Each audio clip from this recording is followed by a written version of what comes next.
Saudara, sudah 15 hari menjelang penyampaian hasil resmi penghitungan berjenjang di KPU RI, bagaimana kemudian sepatutnya KPU menindaklanjuti soal Sirekap ini.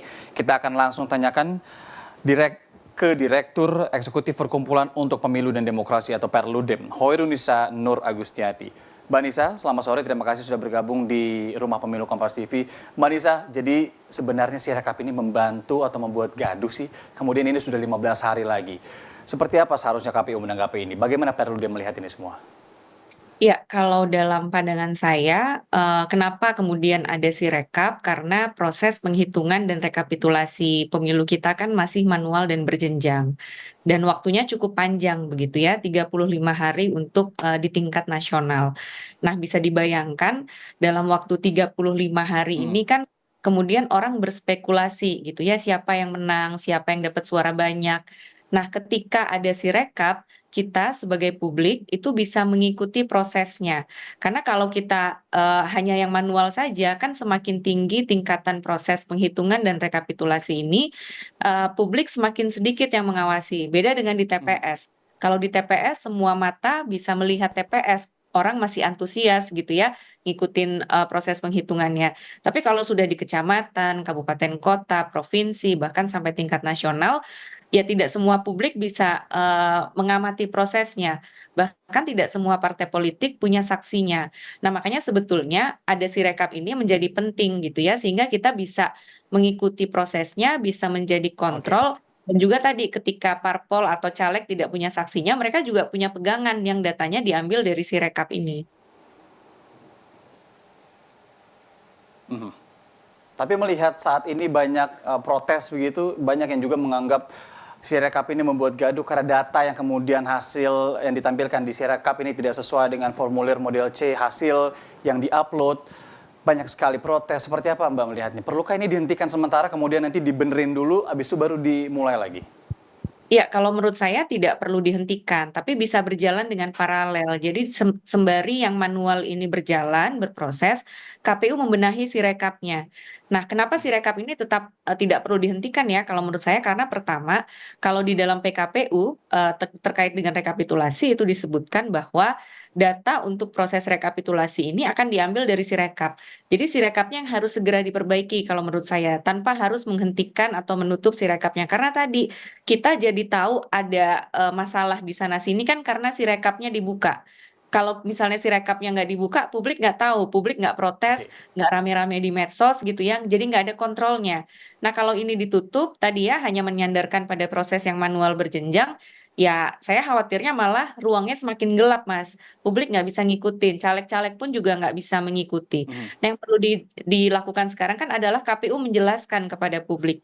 Misalnya, kenapa aplikasinya tidak bisa membaca secara akurat? Kenapa misalnya ada suara yang berpindah gitu ya? Kalau di media sosial kan ramai misalnya suara tidak sahnya ini nih yang dipindah ke partai politik tertentu misalnya. Nah, itu yang harus dijelaskan kepada KPU. Apakah Sirekap ini kalau di hari tanggal 14 yang lalu kan dia ada permasalahan dia nggak bisa baca angka. Nah, tapi apakah Sirekapnya ini juga Mhm. kemudian bisa pindah angkanya gitu atau misalnya apakah ada oknum yang kemudian bermain. Nah, KPU dan Bawaslu yang harus menjelaskan ini Ya. seterang-terangnya kepada publik sambil juga KPU terus apa ya menyampaikan kepada publik membuat disclaimer bahwa untuk hasil resmi ya tunggu yang manualnya. Tapi sembari kita menunggu yang manualnya, menurut saya kita tetap Oke. membutuhkan Sirekap ini sebagai alat kontrol dari masyarakat tadi. Kalau ini tidak secara paralel terus-menerus diperbaiki oleh KPU itu sendiri, karena kita tahu sebenarnya ada perbedaan juga ketika di Pileg itu bisa langsung dibenarkan atau dibenerin gitu ya kalau ketika ada salah upload dan tidak sesuai hasil Sirekap. Tapi kalau untuk Pilpres itu baru bisa dibenerin misalnya mungkin Mbak Nisa juga pasti tahu di tingkat PPK gitu. Itu juga ada perbedaan di sana. Anda melihat ke depannya sebenarnya harusnya seperti apa sih penggunaan Sirekap ini? Kenapa masih bisa ada orang-orang yang salah upload dan lain-lainnya? Apakah Anda melihat sosialisasinya kurang? Ya, Pendidikannya dan pertama edukasinya kurang kepada para KPPS. Itu yang harus kemudian dibenahi dalam waktu cepat dan ke depannya. Iya, pertama dalam mempersiapkan teknologi dalam pemilu tentu tidak bisa, tidak bisa dalam waktu singkat ya.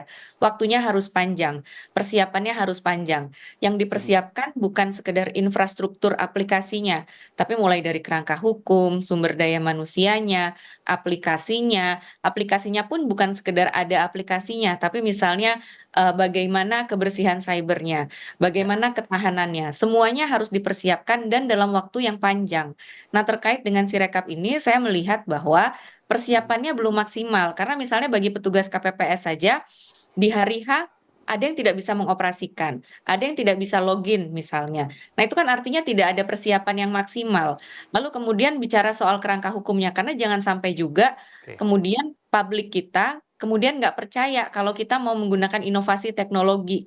Padahal kan penggunaan teknologi dalam pemilu juga saya rasa baik ya untuk Mhm, bisa mhm. menjawab persoalan-persoalan atau tantangan-tantangan Ya. dalam pemilu kita. Nah, kalau kemudian trust kita terhadap teknologinya jadi turun, ke depan khawatirnya ketika kita mau berinovasi, orang jadi nggak percaya lagi, terkait dengan penggunaan teknologi ini. Dan yang tidak kalah penting adalah dalam menggunakan teknologi dalam pemilu, sistem informasi apapun dalam pemilu, yang paham cara kerjanya bukan hanya penyelenggara pemilu serta pengembangnya saja. Bagaimanapun juga pemilu ini kan kontestasi politik. Peserta pemilunya juga harus paham cara kerjanya seperti apa. Ya. Karena kalau tidak akhirnya yang terjadi seperti hari ini, banyak Mhm. spekulasi, di sana sini gitu ya, yang justru kekhawatirannya nanti malah, menyebabkan kepercayaan publik Itu terhadap proses menjadi pemilunya menjadi ya. turun. Tentu menjadi PR sendiri begitu ya Mbak Nisa ya, Betul. ke depannya bagi Bawaslu dan KPU ini juga masih ada 15 hari. Kalau bisa dibenerin secara paralel biar hasilnya juga bisa akurat ketika dilihat masyarakat di Sirekap dan itu menumbuhkan trust lagi kepada penggunaan inovasi-inovasi teknologi di kemudian hari soal pemilu ini. Mbak Hoirunisa Nur Agustiati, Direktur Eksekutif Perludem. Terima kasih sudah bergabung bersama Rumah Sama-sama, Pemilu Mas. sore hari ini. Sehat selalu.